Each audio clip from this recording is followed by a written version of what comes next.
नमस्कार, आप सभी का स्वागत है। मैं हूं आपके साथ शुभेंदु सिंह और उत्तराखंड की 5वीं विधानसभा के गठन के लिए 14 फरवरी को होने जा रहे मतदान से आज चुनाव प्रचार का शोर थम गया और आखिरी दिन तमाम राजनीतिक पार्टियों ने प्रचार में जोर लगाया और इसके लिए तमाम सियासी सूरमा आज अपने पार्टी प्रत्याशियों के हक में चुनावी रैलियों को संबोधित करते हुए नजर आए।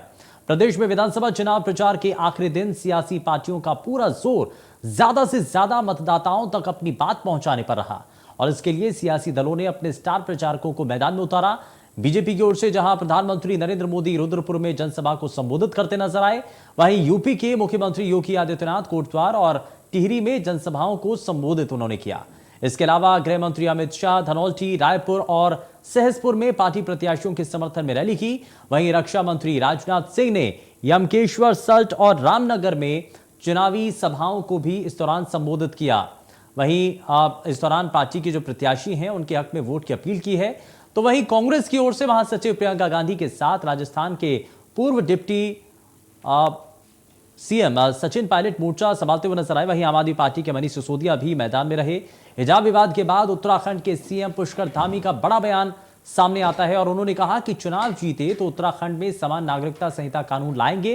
तो आज हम देवभूमि के रण में बात करेंगे तमाम दिग्गजों के चुनावी प्रचार से किस पार्टी को देवभूमि में सत्ता मिलेगी और 14 फरवरी को मतदान किस पार्टी को वोट करने जा रहे हैं या फिर लोगों के जहन में कौन से वो बड़े मुद्दे हैं जिनको वो जहन में रख करके आगे वोट करेंगे।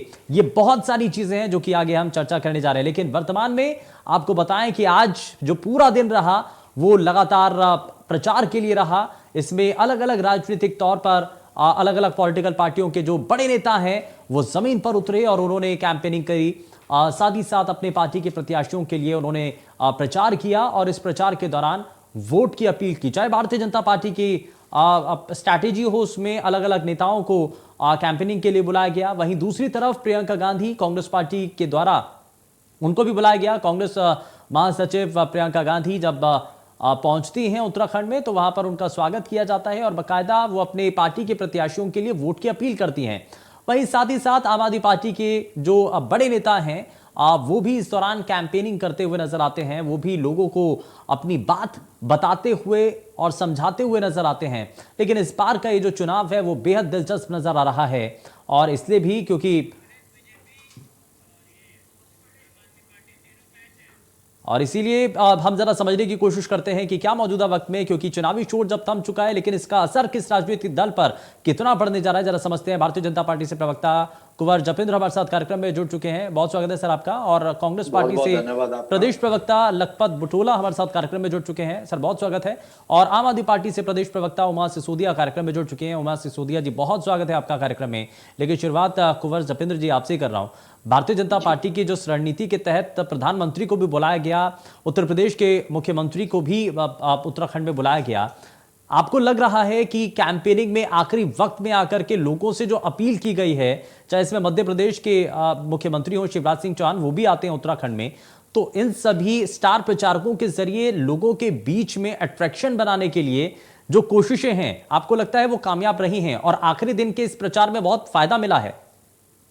देखिए, स्टार प्रचारक सभी राजनीतिक दलों के होते हैं और समय समय पर हम बहुत लंबे समय से हिंदुस्तान की राजनीति में देखते आए हैं, लेकिन आज के समय में सबसे ज्यादा स्टार प्रचारक और प्रभावी स्टार प्रचारक भारतीय जनता पार्टी के पास है। और स्टार प्रचारकों को अगर हम थोड़ा सा यहाँ डिफाइन करें तो स्टार प्रचारकों का मतलब ये होता है कि जिन्होंने सबने अपने अपने राज्यों में बहुत अच्छा काम किया है और जनता ने उनके काम को पसंद किया है, तो निश्चित तौर पर वो अन्य राज्यों में जाके वहां के लोगों के साथ संवाद करके ये निश्चित करने का प्रयास करते हैं कि देखिए ये हमारी पार्टी का विजन है। और जिस तरह से एक ब्रॉड विजन के साथ भारतीय जनता पार्टी 2014 के बाद से निरंतर केंद्र में और राज्यों में काम करती आ रही है, तो निश्चित तौर पर उत्तराखंड भी उससे अछूता नहीं है। और केंद्र और राज्य का जो आपस में एक सामंजस्य है, तो निश्चित तौर पर वो कई बार ये चीजें निकल के सामने आ चुकी हैं कि उत्तराखंड को देश के अग्रणीय राज्यों में प्रथम पंक्ति में लाके खड़ा करना ये केंद्र और राज्य सरकार का एक महत्वपूर्ण कदम है। और इसे साकार करने की दृष्टि में जैसे काम होने चाहिए थे, जैसे पिछले 5 वर्षों में लगातार विकास को लेकर काम हुए हैं, 1.5 लाख करोड़ से ज्यादा की यहाँ योजनाएं चल रही हैं। हाँ। और 25वीं वर्षगांठ से पहले उत्तराखंड को देश के अंदर अग्रणीय राज्य के रूप में स्थापित करना, ये निश्चित तौर पर भारतीय जनता पार्टी का संकल्प है। और भारतीय जनता पार्टी अगले 5 वर्षों में इस संकल्प को पूरा करने जा रही है। ठीक है, ये संकल्प पूरा देखते हैं किसका पूरा होता है और क्या वाकई में पूरा करने का मौका एक बार फिर से जनता देती है, ये फिलहाल देखने वाली चीज़ है। लेकिन लखपत बुटोला साहब को भी मैं जरा जोड़ लेता हूँ। लखपत साहब, जरा एक चीज़ तो बताइए, क्योंकि भारतीय जनता पार्टी के जो प्रवक्ता हैं वो ये कह रहे हैं कि स्टार प्रचारकों का मतलब ये होता है कि जो अपने क्षेत्र के अंदर बड़ा, जिनका नाम है, जिनको लोग जानते हैं, पहचानते हैं और उनका बड़ा अच्छा प्रभाव रहता है। तो कांग्रेस पार्टी की तरफ से बार बार, क्योंकि कैंपेनिंग के दौरान भी भारतीय जनता पार्टी की तरफ से निशाना इस साधा गया कि कांग्रेस पार्टी के पास कोई दूसरा चेहरा नहीं है, सिर्फ भाई बहन आते हैं, इसके अलावा कोई भी नहीं है। बाकायदा कैबिनेट की पुरानी जो कैबिनेट के मंत्री हैं, नेता हैं, उनको नहीं बुलाया जाता है, सिर्फ प्रियंका गांधी और राहुल गांधी रहते हैं। देखिए, हमारे पास इस प्रदेश के अंदर उत्तराखंड की आन बान शान देश में और देश की राजनीति में और जनसेवा में बड़ा नाम कमाते थे हरीश रावत जी। और हरीश रावत जी का मुकाबला इनका कोई नेता नहीं, पहली बात।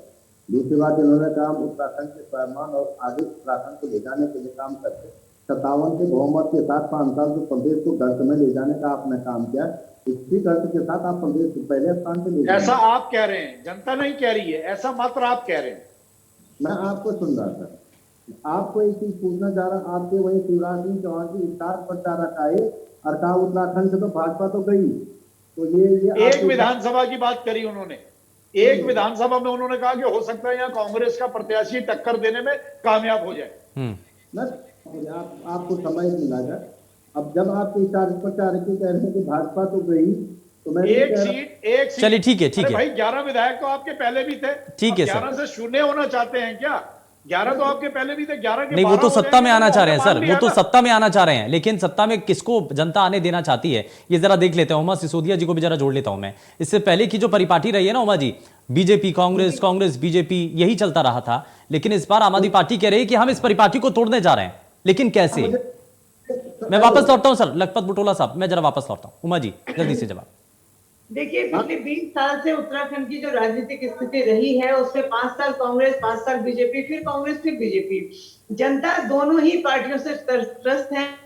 कांग्रेस को वोट देते हैं, कांग्रेस का शासन पसंद नहीं आता, उनको हटा देते हैं, बीजेपी को ले आते हैं, फिर बीजेपी का शासन पसंद नहीं आता, उनको हटा के कांग्रेस को ले आते हैं, क्योंकि यहाँ पर एक सशक्त विकल्प के रूप में कोई तीसरी पार्टी नहीं थी। कुछ विधायक यूपीडी के जीतते हैं, कुछ विधायक कभी बसपा के जीतते हैं, लेकिन सशक्त विकल्प के रूप में दोनों अपनी बात तो रख पाएंगे। कम से कम हमारी बात को रोकने का जो काम किया जा रहा है भाजपा के प्रवक्ता, जनता के सामने आम आदमी पार्टी। नहीं सर, ऐसा नहीं है। हाँ ठीक है उमा जी, जनता के सामने इस बार बेहतरीन विकल्प के रूप में आम आदमी पार्टी है और जनता इस। चलिए, मैं वापस लौटूंगा, लेकिन एक बड़ा मुद्दा है यूनिफॉर्म सिविल कोड का जो शिगुफा यहाँ पर। बिल्कुल, आम आदमी पार्टी आएगी और विकास करेगी। हाँ चलिए ठीक है, मैं वापस लौटूंगा, लेकिन एक बड़ा स्टेटमेंट जो सामने आता है पुष्कर सिंह धामी, जो कि ये कहते हैं कि यूनिफॉर्म सिविल कोड को हम लेकर आने जा रहे हैं, सत्ता में आएंगे तो सबसे पहले इसको लेकर के कमेटी गठित की जाएगी और इसी पर सबसे बड़ा काम किया जाएगा। लेकिन क्या वाकई में ये चुनाव से पहले एक मास्टर स्ट्रोक के तौर पर है? मैं जरा जानने और समझने की कोशिश करूंगा, लेकिन इससे पहले आप ये जो जरा चीजें हैं, जो तस्वीरें हैं, वो लगातार हम आपको दिखा रहे हैं। मैं जरा जल्दी से एक जवाब ले लेता हूं लखपत बुटोला साहब। ये यूनिफॉर्म सिविल कोड को लेकर के बड़ी चर्चाएं हैं और कैंपेनिंग के आखिरी दौर में जब चुनावी शोर थम गया तो उस वक्त पुष्कर सिंह धामी मुख्यमंत्री, उनका स्टेटमेंट, उनका ये बयान, क्या आप समझ रहे हैं? मुझे पहले की बात रखने दीजिए। मैं जो बात आप कह रहे हैं, मैं पूछना चाह रहा हूँ, इन्होंने 2017 में कहा था कि हम 100 दिन के अंदर लोकायुक्त ला देंगे। लोकायुक्त इन्होंने कहा था 6 महीने में सारे सरकारी भर्तियों पे हम भर्तियां कर लेंगे, सरकारी पद कर दिया इन्होंने भर्तियां। देखिए, मैं एक चीज कहना चाह रहा हूँ कि यूपीसी लेने चाहते हैं तो देश के अंदर इतना बड़ा बहुमत, क्या उत्तराखंड देश का अलग राज्य है? तो समाज आज सहायता लेना चाहते तो देश के संविधान के अंदर क्यों नहीं लाते? 1967 में गोवा के अंदर यूपीसी लागू किया गया। उत्तराखंड में आज आप बात करें चुनाव में, आप झूठ की पोटली जो आप बोलते हैं और जिस तरह से अनर्गल बयान भाजपा के लोग देते, मुझे लगता है कि हास्यास्पद है। यदि भाजपा में इतना कम है और इतनी बड़ी बात कर रहे हो, प्रधानमंत्री आके कहें कि लोकसभा के अंदर कानून बनाए, यूसीसी को लागू करके दिखाए, तो हम कहेंगे भाजपा की बात में कम है।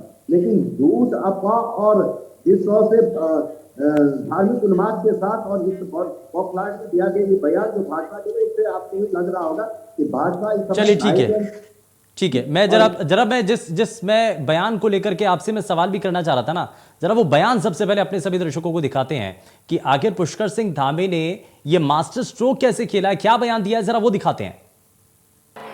जिस प्रकार से मोदी जी के नेतृत्व में आज देश के अंदर काम हुआ है, पूरे दुनिया के अंदर हमारे देश का, हिंदुस्तान का मान सम्मान और स्वाभिमान बढ़ाने का काम किसी ने किया है तो भारत मां के सपूत हमारे देश के यशस्वी प्रधानमंत्री नरेंद्र मोदी जी ने किया है। भाइयों बहनों, आप सबको याद होगा कोरोना महामारी के दौरान अगर ये महामारी किसी और कालखंड में आई होती, जब देश के प्रधानमंत्री के रूप में मोदी जी की जगह अन्य कोई और होता, तो ये वैक्सीन जो हमको 6 महीने के अंदर मिल पाई, ये वैक्सीन मिलने में 15-20 साल लग जाते भाइयों बहनों। और मोदी जी ने देश के करोड़ों करोड़ लोगों की रक्षा के लिए रात दिन प्रयास करने के बाद हमको वैक्सीन मिल पाई, हमको सुरक्षा का कवच मिल पाया। और ये वैक्सीन जिसकी कीमत 1750 रुपए होती है, एक बार मुफ्त में लगाने का काम हुआ। और चलिए ये आपने सुना है, लेकिन जरा जल्दी से हमारे जो खास मेहमान लगातार हमारे साथ कार्यक्रम में बने हुए हैं, जरा मैं जल्दी से उनका रिएक्शन जान लेता हूं। जपेंद्र साहब, अब जरा ये बताइए कि इसको ये मास्टर स्ट्रोक के तौर पर देखा जाए या कह लें कि सेल्फ गोल कर दिया है? कुंवर जपेंद्र जी, जपेंद्र जी मुझे सुन पा रहे हैं आप?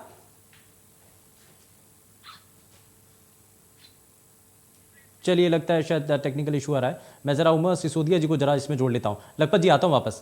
उमा सिसोदिया जी, मैं इसमें समझ रहा हूं कि ये जो यूनिफॉर्म सिविल कोड को लेकर के जो शिगुफा छोड़ दिया है, ये कहा है कि हम सत्ता में आएंगे तो सबसे पहले इसको लेकर के कदम उठाएंगे, क्या वाकई में सही है और आम आदमी पार्टी इस पर क्या स्टैंड रखती है? देखिए, यूनिफॉर्म सिविल कोड पर जो चुनाव से 36-48 घंटे पहले धामी जी ने जो ये शगुफा छोड़ा है, ये वाकई में बड़ी अजीब सी स्थिति है। आपकी 5 साल से आपकी सरकार थी, 57 विधायकों के साथ आप सत्तासीन थे, तब आपने किसी कमेटी का गठन नहीं किया। और इस समय, जिस समय के चुनाव में वोट पड़ने की मुश्किल से कुछ घंटे बचे हैं, तब आप इस तरह की एक मतलब कमेटी बनाने की बात करते हैं यूनिफॉर्म सिविल कोड के लिए। एक जो नई सरकार आएगी, चाहे वो बीजेपी की आएगी भी आएगी, जो नई सरकार आएगी वो अपने हिसाब से उसमें काम करेगी। लेकिन इस समय सिर्फ और सिर्फ वोटों को पोलराइज करने के लिए इस तरह की राजनीति बीजेपी ने की है। जी हम सुन पा रहे हैं आपको ये बोलता है कि आप 5 साल से आपको कर देना चाहिए था, जो भी आप कॉमन सिविल कोड की आप बात करते हैं। अगर आप करना चाहते तो ठीक है, आप ही कहना चाह रहे हैं कि सत्ता में रहने का तो मौका आपको मिला था, बहुमत था आपके पास, अगर आपको करना था तो आप पहले कर लेते। जपेंद्र साहब जरा जल्दी से जवाब दीजिए।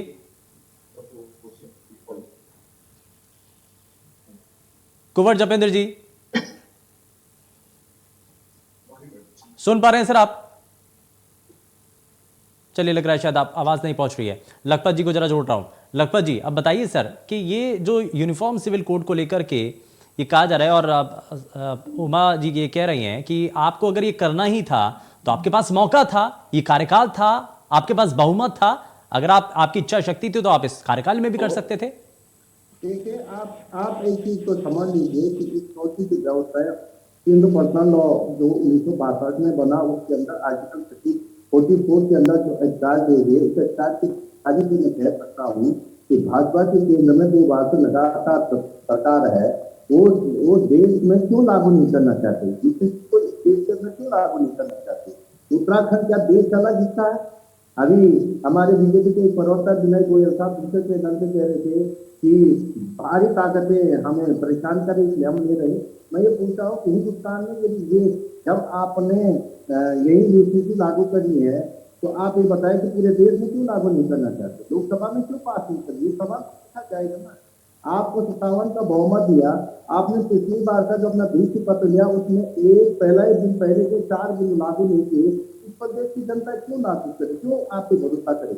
मैं ये जरूर कह सकता हूँ कि हताशा में, निराशा में दिया गया बयान स्वयं अपनी विधानसभा सीट को बचाने के लिए जदोजहद में उत्तराखंड जनता भाजपा के इस शासन से लड़ रही है। उत्तराखंड की जनता 14 तारीख का इंतजार कर रही है। वो चाहती कि इस सत्ता से, इस सरकार को सत्ता से हम। चलिए वो जनता को तय करने दीजिए सर, वो जनता तय कर लेगी। ठीक है, जपेंद्र जी सुन पा रहे हैं मुझे?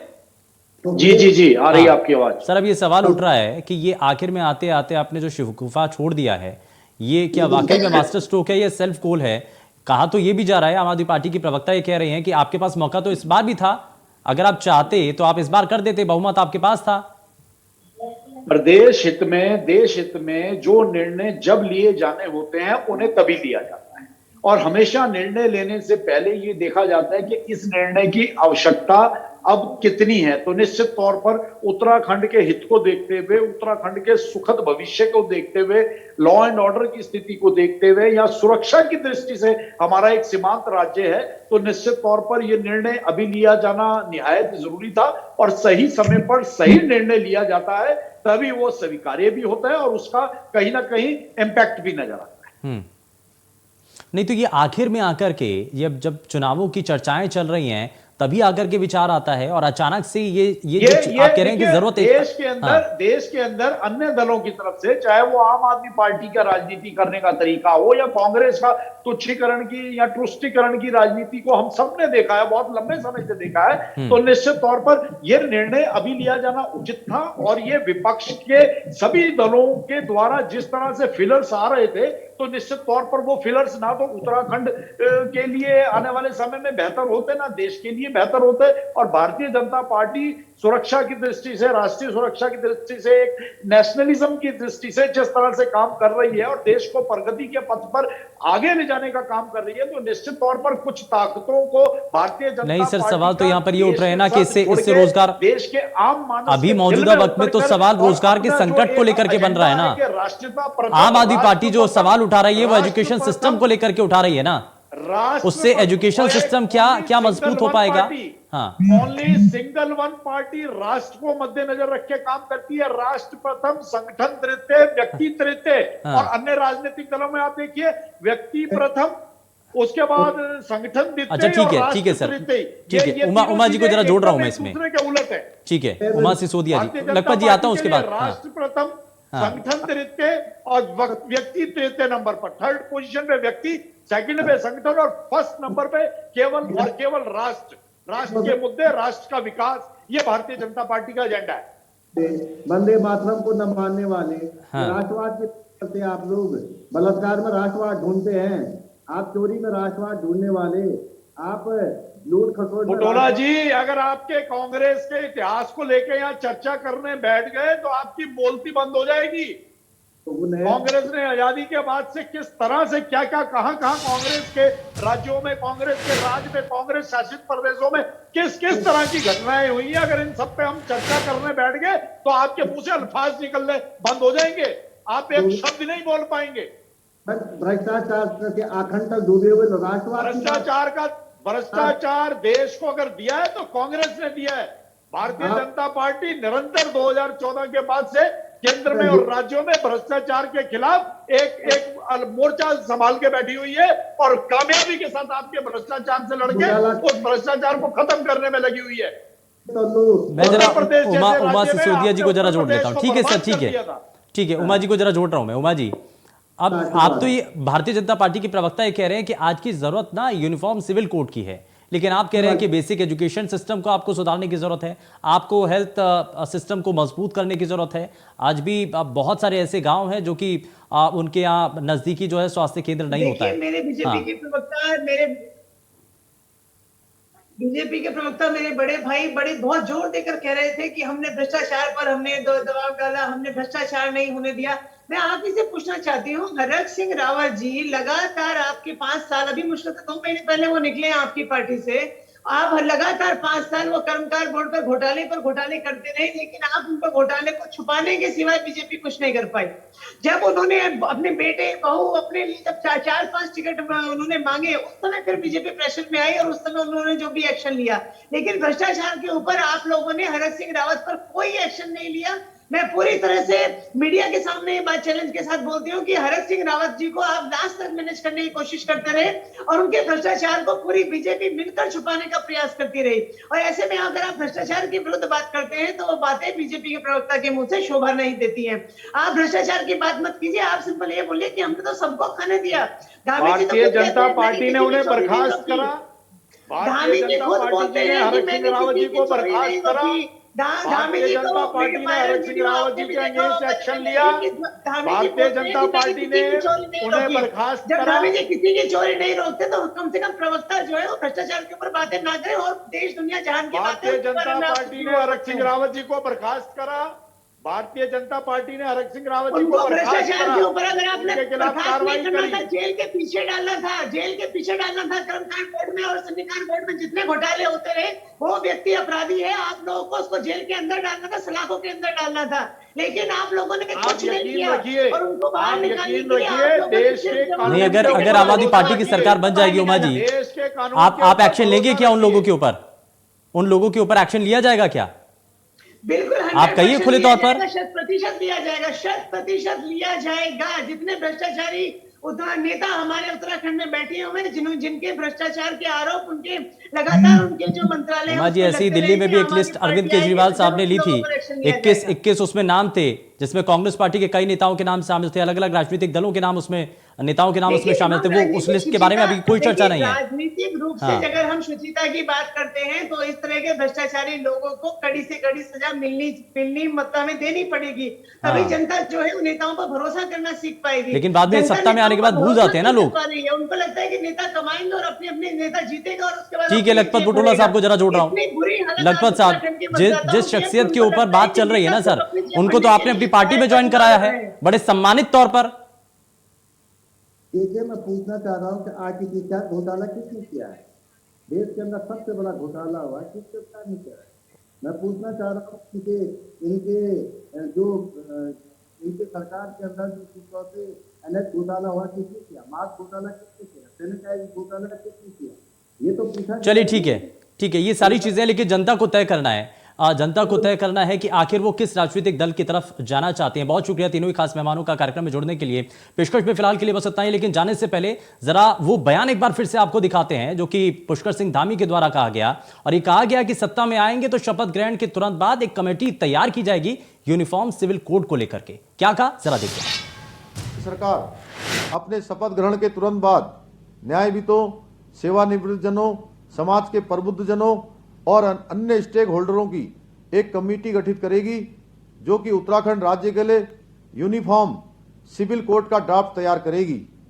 इस यूनिफॉर्म सिविल कोड का दायरा विवाह, तलाक, जमीन जायदाद और उत्तराधिकार जैसे विषयों पर सभी नागरिकों के लिए समान कानून, चाहे वो किसी भी धर्म में विश्वास रखते हों, होगा।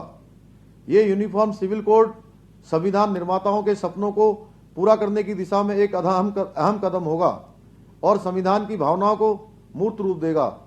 यह भारतीय संविधान के आर्टिकल 44 की दिशा में भी एक प्रभावी कदम होगा जो देश के सभी नागरिकों के लिए समान नागरिक संहिता की संकल्पना प्रस्तुत करता है। सर्वोच्च न्यायालय ने भी समय समय पर इसे लागू करने पर जोर ही नहीं दिया, बल्कि कई बार इस दिशा में कदम नहीं उठाने के लिए भी नाराजगी व्यक्त की है। साथ ही